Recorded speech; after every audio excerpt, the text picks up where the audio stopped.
Bismillahirrahmanirrahim. Assalamualaikum warahmatullahi wabarakatuh. Bersua dalam berita perdana malam ini, saya Husin Ismail. Dan saya Harente Jematusin. Berita-berita utama malam ini.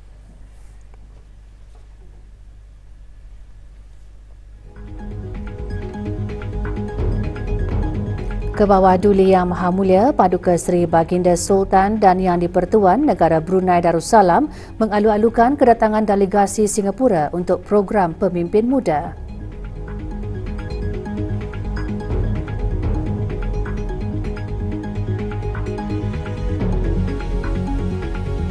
Kebawah Duli Yang Maha Mulia Paduka Seri Baginda Raja Isteri berkenan menerima menghadap Isteri Timbalan Perdana Menteri dan Menteri Kewangan Republik Singapura.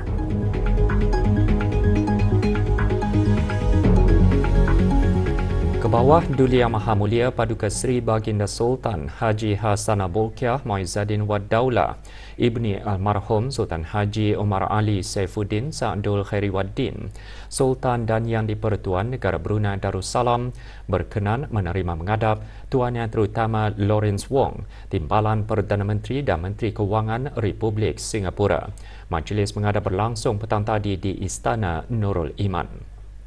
Menyertai bersama Tuan Yang Terutama Teo Chee Hean, Menteri Kanan dan Menteri Penyelaras bagi Keselamatan Negara, Puan Yang Terutama Indrani Turai Raja, Menteri di Jabatan Perdana Menteri, Menteri Kedua Kewangan dan Menteri Kedua Pembangunan Negara, Tuan Yang Terutama Zaki Muhammad, Menteri Negara Kanan, Kementerian Pertahanan dan Kementerian Tenaga Manusia, Tuan Yang Terutama Tan Kiat Ho, Menteri Negara Kanan, Kementerian Perhubungan dan Penerangan dan Kementerian Pembangunan Negara, Tuan Yang Terutama Dr. Koh Poh Kun, Menteri Negara Kanan, Kementerian Kemampanan dan Sekitaran dan Kementerian Tenaga Manusia, dan Tuan Yang Terutama Lawrence Bay Seo Hoon, Pesuruhjaya Tinggi Republik Singapura ke negara Brunei Darussalam. Turut hadir Yang Berhormat Pihin Datu Laila Raja Major Jeneral Bersara Datu Paduka Seri Haji Awang Halbi bin Haji Muhammad Yusof, Menteri di Jabatan Perdana Menteri dan Menteri Pertahanan kedua. Yang Berhormat Datu Seri Setia Dr. Awang Haji Muhammad Amin Liu bin Abdullah, Menteri di Jabatan Perdana Menteri dan Menteri Kewangan dan Ekonomi kedua. Yang Berhormat Datu Seri Setia Awang Haji Irwan bin Pihin Datu Pekermajaya Haji Muhammad Yusof, Menteri Hal Ehwal Luar Negeri kedua, dan Datu Seri Paduka Awang Muhammad Reza bin Datu Paduka Haji Muhammad Yunus, Timbalan Menteri di Jabatan Perdana Menteri.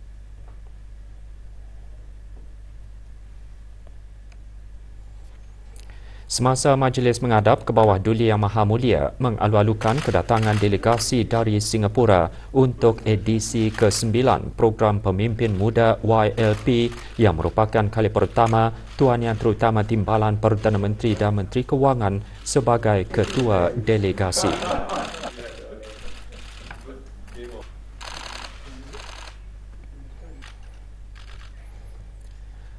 Mengimbas kembali ucapan Presiden Tony Tan Keng Yam semasa keberangkatan negara Kebawah Duli Yang Maha Mulia ke Singapura pada bulan April 2014, Baginda menzahirkan keyakinan yang teguh bahawa YLP berperanan dalam mengukuhkan hubungan istimewa antara negara Brunei Darussalam dan Republik Singapura yang telah terjalin sejak zaman Paduka Ayahanda Baginda Almarhum Sultan Haji Omar Ali Saifuddin Sa'dul Khairiwaddin dan mendiang Mr. Lee Kuan Yew.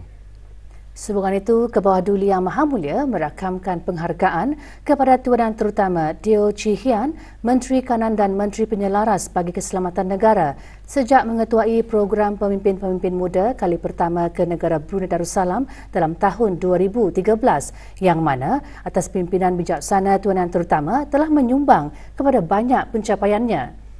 Baginda dan Tuan Yang Terutama Timbalan Perdana Menteri dan Menteri Kewangan Republik Singapura juga berkongsi pendapat mengenai perkara-perkara strategik dan berkepentingan bersama, khususnya dalam kerjasama yang sedia ada seperti bidang-bidang pertahanan dan keselamatan, perkhidmatan awam dan pembangunan kapasiti melalui pertukaran antara rakyat. Ini termasuk meneroka kerjasama dalam bidang yang berkaitan dengan pengukuhan kemampanan seperti perubahan iklim dan keselamatan makanan. Program Pemimpin-Pemimpin Muda ke-9 yang diadakan pada 12 hingga 14 Disember 2023 merupakan program pertukaran tahunan di antara negara Brunei Darussalam dan Republik Singapura bagi meningkatkan hubungan dua hala yang telah lama terjalin serta bagi pemimpin-pemimpin pada masa akan datang bertukar-tukar pandangan mengenai kerjasama dua hala, serantau dan pembangunan global. Dihoskan secara bergilir-gilir antara kedua-dua buah negara. Kali terakhir program diadakan pada tahun 2022 di Republik Singapura. Sementara itu, di ruang lain Istana Nurul Iman ke bawah Duli Yang Maha Mulia Paduka Seri Baginda Raja Isteri Pengarah Anak Haja Saleha binti almarhum Pengarah Pemanca Pengarah Anak Haji Muhammad Alam berkenan menerima menghadap Isteri Timbalan Perdana Menteri dan Menteri Kewangan Republik Singapura. Juga hadir Datin Dayang Hajah Kalsum binti Haji Suhaili, Isteri Menteri di Jabatan Perdana Menteri dan Menteri Pertahanan kedua. Pangeran Datin Hajah Nur Iyashimah binti Pangeran Anak Haji Hashim, Isteri Menteri di Jabatan Perdana Menteri dan Menteri Kewangan dan Ekonomi kedua. Dan Pangeran Datin Hajah Salwana binti Pangeran Haji Ibrahim, Isteri Menteri Hal Ehwal Luar Negeri kedua.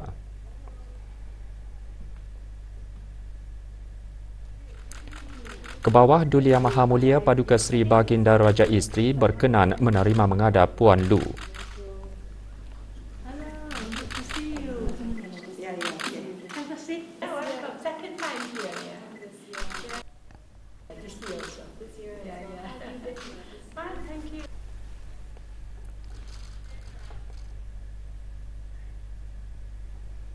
Kebawah Duli Yang Maha Mulia Paduka Seri Baginda Sultan Haji Hassanal Bolkiah Muizzaddin Wad Daulah Ibni Almarhum Sultan Haji Omar Ali Saifuddin Sa'dul Khairi Waddin, Sultan dan Yang di-Pertuan Negara Brunei Darussalam akan berangkat ke Tokyo, Jepun untuk menghadiri sidang kemuncak komemoratif bagi memperingati ulang tahun ke-50 hubungan persahabatan dan kerjasama ASEAN-Jepun pada 15 hingga 17 Disember 2023. Sejak penubuhan hubungan dialog ASEAN-Jepun pada tahun 1973, hubungan ASEAN-Jepun telah mencapai kemajuan yang signifikan termasuk penubuhan pusat ASEAN-Jepun dan dana integrasi Jepun-ASEAN masing-masing pada bulan Mei 1981 dan Mac 2006 serta program pertukaran rangkaian pelajar dan belia Jepun Asia Timur.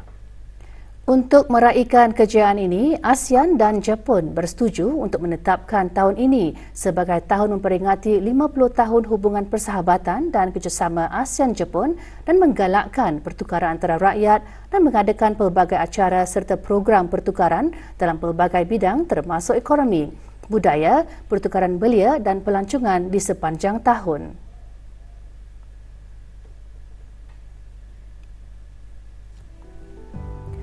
Semasa di Tokyo nanti, Kebawah Duli Yang Maha Mulia dijangka mengadakan perjumpaan-perjumpaan secara berasingan bersama Kebawah Duli Yang Maha Mulia Maharaja Naruhito, Maharaja Jepun dan Tuan Terutama Fumio Kishida, Perdana Menteri Jepun.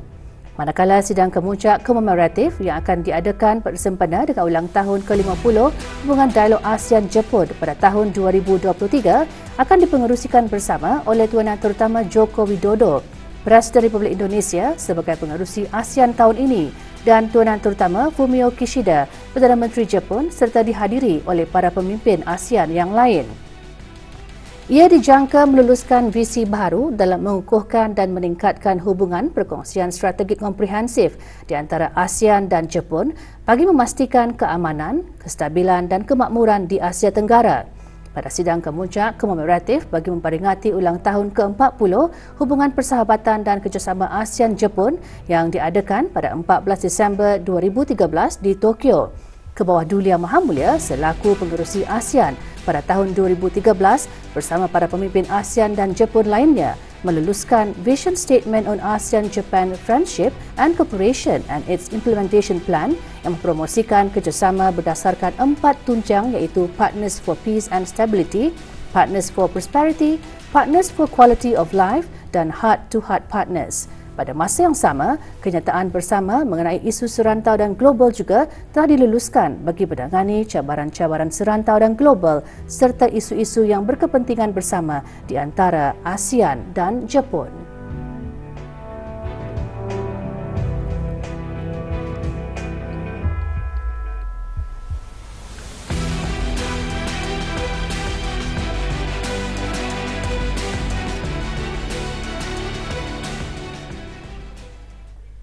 Duli Yang Teramat Mulia Paduka Seri Pengarah Muda Mahkota, Pengarah Muda Haji Al-Muhtadi Billah Ibni Kebawah Duli Yang Maha Mulia Paduka Seri Baginda Sultan Haji Hassan Al-Bolkiah Muizzaddin Wad Daulah, Menteri Kanan di Jabatan Perdana Menteri dan Yang Teramat Mulia Paduka Seri Pengarah Anak Isteri, Pengarah Anak Sarah binti Pengarah Haji Saleh Abdul Rahman berkenan menerima menghadap Tuan Yang Terutama Lawrence Wong, Timbalan Perdana Menteri dan Menteri Kewangan Republik Singapura dan isteri Puan Lu. Majlis menghadap berlangsung di Kasyaf Al-Mizan. Juga berangkat Duli Yang Teramat Mulia Paduka Seri Pengarah Muda Abdul Malik dan ahli kerabat diraja. Menyertai bersama Tuan Yang Terutama Teo Chee Hean, Menteri Kanan dan Menteri Penyelaras bagi Keselamatan Negara. Puan Yang Terutama Indrani Turai Rajah, Menteri di Jabatan Perdana Menteri, Menteri Kedua Kewangan dan Menteri Kedua Pembangunan Negara. Tuan Yang Terutama Zaki Mohamad, Menteri Negara Kanan, Kementerian Pertahanan dan Kementerian Tenaga Manusia. Tuan Yang Terutama Tan Kiat Hau, Menteri Negara Kanan, Kementerian Perhubungan dan Penerangan dan Kementerian Pembangunan Negara. Tuan Yang Terutama Dr. Koh Poh Kun, Menteri Negara Kanan, Kementerian Kemampanan dan Sekitaran dan Kementerian Tenaga Manusia. Dan Tuan Yang Terutama Lawrence B. Seo Hon, Pesuruhjaya Tinggi Republik Singapura ke negara Brunei Darussalam. Tuan Yang Terutama Timbalan Perdana Menteri dan Menteri Kewangan Republik Singapura dan isteri serta rombongan berada di negara ini bagi menghadiri program Pemimpin-Pemimpin Muda ke-9 yang diadakan pada 12 hingga 14 Disember 2023. Turut hadir Yang Berhormat Bin Datuk Laila Raja, Meja Jeneral Bersara Datuk Paduka Seri Haji Awang Halbi bin Haji Muhammad Yusof, Menteri di Jabatan Perdana Menteri dan Menteri Pertahanan kedua, Yang Berhormat Datuk Seri Setia Dr. Awang Haji Muhammad Amin Liu bin Abdullah, Menteri di Jabatan Perdana Menteri dan Menteri Kewangan dan Ekonomi kedua, Yang Berhormat Datuk Seri Setia Awang Haji Erwan bin Datuk Pekerjaya Haji Muhammad Yusof, Menteri Halal Luar Negeri kedua, Yang Berhormat Datuk Seri Setia Awang Haji Ahmadin bin Haji Abdul Rahman, Menteri Halal Dalam Negeri, Yang Berhormat Datuk Seri Setia Awang Haji Muhammad Juanda bin Haji Abdul Rashid, Menteri Pembangunan, Datuk Seri Paduka Awang Muhammad Reza bin Datuk Paduka Haji Muhammad Yunus, Timbalan Menteri di Jabatan Perdana Menteri, dan Datuk Seri Paduka Awang Haji Sufian Beji Sabtu, Timbalan Menteri di Jabatan Perdana Menteri. Semasa majlis menghadap, Duli Yang Teramat Mulia dan Tuan Yang Terutama menekankan kembali komitmen kedua-dua buah negara dalam memajukan lagi program pemimpin-pemimpin muda serta menyentuh mengenai kerjasama dua hala antara kedua-dua buah negara yang kukuh dan berterusan, termasuk dalam bidang pertahanan dan keselamatan, sukan, perkhidmatan awam dan pembangunan kapasiti melalui pertukaran antara rakyat. Duli Yang Teramat Mulia dan Tuan Yang Terutama juga mengakui bahawa hubungan diplomatik antara negara Brunei Darussalam dan Republik Singapura semakin bertambah kukuh yang akan mencapai 40 tahun pada tahun 2024. Selepas majlis menghadap, Duli Yang Teramat Mulia dan Yang Teramat Mulia Paduka Seri Pengiran Anak Isteri berangkat ke majlis santap tengah hari bersama Tuan Yang Terutama dan isteri serta rombongan.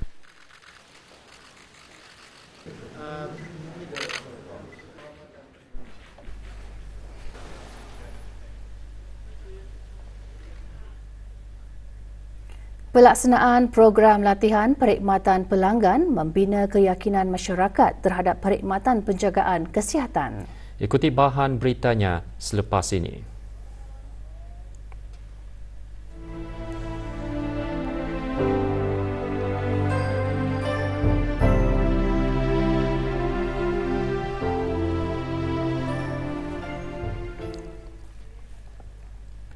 Balai Khazanah Islam Sultan Haji Hasanah Bolkiah BKISHHB menerima lawatan kerja daripada rombongan Republik Singapura petang tadi. Mengetuai rombongan, Tuan Yang Terutama Lawrence Wong, Timbalan Perdana Menteri dan Menteri Kewangan Republik Singapura. Ketibaan rombongan dialu-alukan oleh Yang Berhormat Bin Datuk Laila Raja, Major Jeneral Bersara Datuk Paduka Seri Haji Awang Halbi bin Haji Muhammad Yusof, Menteri di Jabatan Perdana Menteri dan Menteri Pertahanan kedua selaku pengerusi Lembaga Penasihat BKISHHB. Yang Berhormat Perdana Khatib Datuk Paduka Seri Setia Ustaz Haji Muhammad Badaruddin bin Pengarah Datuk Paduka Haji Awang Othman, Menteri Halal Agama selaku Timbalan Pengerusi Lembaga Penasihat BKISHHB dan Dr. Haji Awang Muhammad Hussein bin Penyurah Haji Ahmad, Pengarah BKISHHB.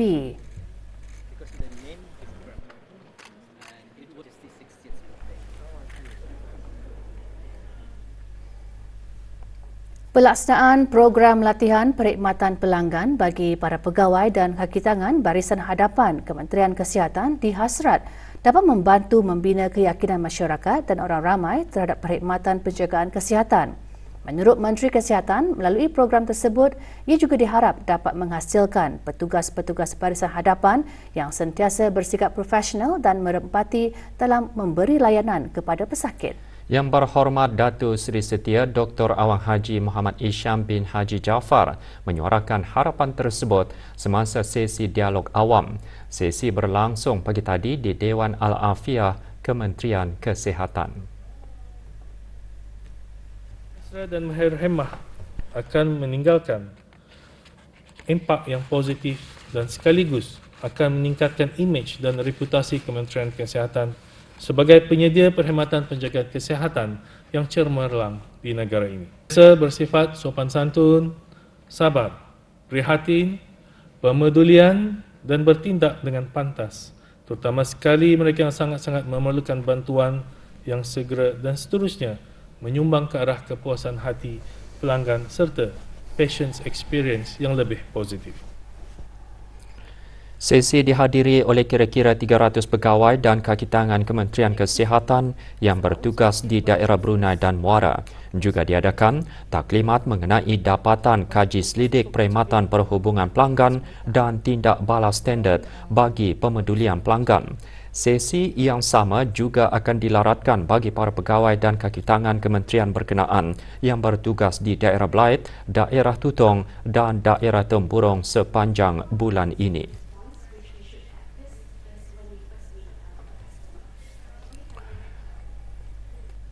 Sesuatu momen bagi setiap kejadian atau majlis itu sangat penting dan bermakna jika dapat diabadikan dalam sekeping gambar. Justru kehadiran jurugambar penting untuk merakam setiap detik penting yang berlaku dalam sesuatu majlis. Sekeping gambar mampu memberikan 1000 makna bagi mereka yang menghargainya. Ikuti laporannya bersama pewarta kami, Rosima Sulaiman. Bidang fotografi di negara Brunei Darussalam kini semakin berkembang selaras dengan kemajuan teknologi yang ada dalam bidang tersebut. Bagi Awang Muhammad Nur Syahrul Izam bin Yahya, minat dan pengetahuannya dalam bidang fotografi digunakan untuk menjana pendapatan. Mula menceburkan diri dalam bidang fotografi ketika menuntut dalam tahun 3 di Universiti Brunei Darussalam, Awang Muhammad Nur Syahrul Izam terus mendalaminya dan dengan sokongan kawan-kawan menjadi pendorong dirinya untuk menjadikan sebagai sumber pendapatan. Jadi lama-lama sudah dalam bidang fotografi ni macam makin siok saja rasanya, macam dapat pendapatan sampingan tu. And then dengan kawan-kawan juga yang join juga dalam bidang fotografi ni macam siok saja sama-sama kami tu belajar juga dan mengasah kami punya talent kami tu lagi dalam bidang fotografi ni. Berawal secara kecil-kecilan, Awang Muhammad Nur Syahrul Izam mengembangkan usahanya dengan membuka sebuah syarikat fotografi. Menurutnya, dalam bidang fotografi, usaha untuk mendapat gambar yang kreatif dan artistik itu perlu ada untuk kekal relevan. Antara strategi yang kami dapat untuk supaya sentiasa kekal relevan dalam bidang fotografi dan juga videografi ini, iaitu kami sentiasa rasa ingin mau belajar tu. Itu macam kami keep on belajar, which is mendaki daripada YouTube ke, daripada Instagram ataupun TikTok. Dari sana kami macam melihat perkembangan fotografi ini macam mana di dunia luar, dan kami cuba applykanlah di dalam negeri.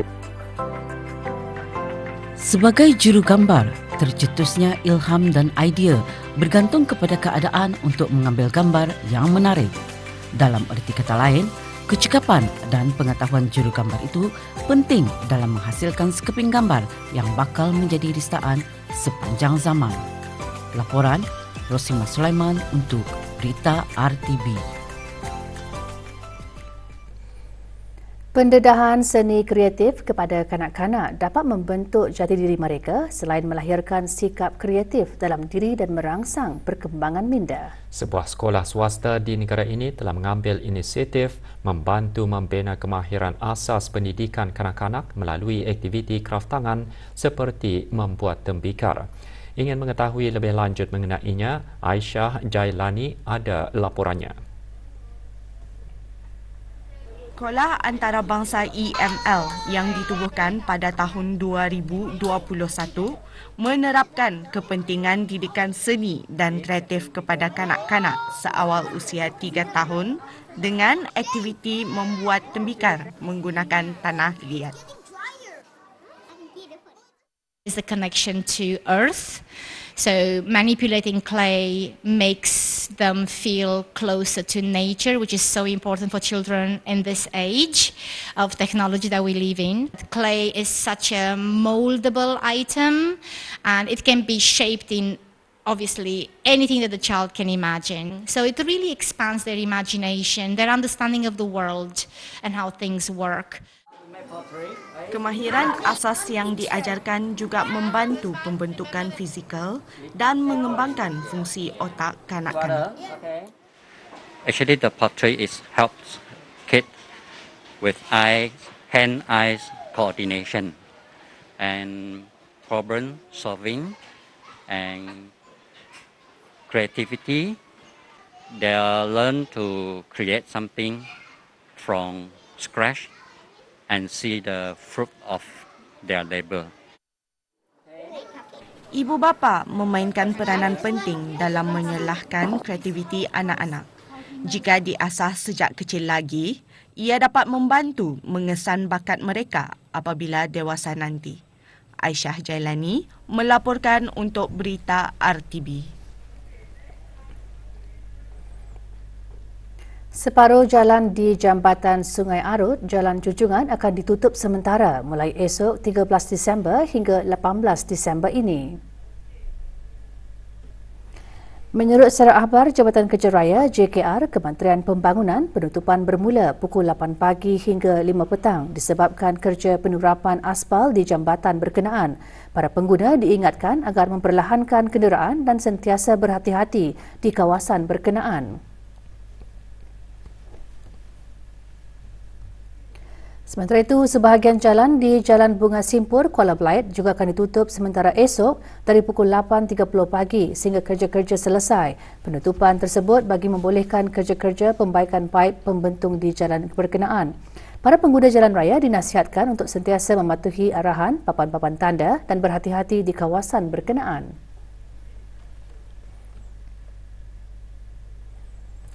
Kerja-kerja bagi pembaikan injap yang bocor di Simpang 66 G10 Seria telah selesai dilaksanakan pada pukul 2 pagi tadi. Jabatan Kerja Raya JKR memaklumkan bekalan air akan kembali pulih namun ia memerlukan masa untuk pulih sepenuhnya. Sebarang aduan mengenai bekalan air atau permohonan pembekalan air tanker, hubungi talian Darussalam 123.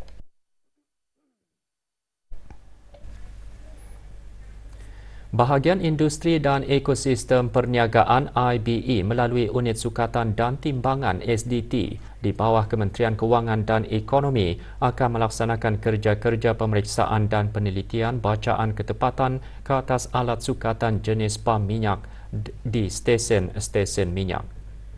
Dengan mengambil kira keselamatan dan kesejahteraan orang ramai serta para tenaga kerja yang terlibat sepanjang kerja-kerja pemeriksaan dan penelitian tersebut, stesen-stesen minyak akan ditutup bermula 9 pagi hingga selesai anggaran pelaksanaan sekitar 2 jam. Berikut dikongsikan jadual penutupan sementara stesen-stesen minyak untuk pemeriksaan bagi bulan Disember 2023.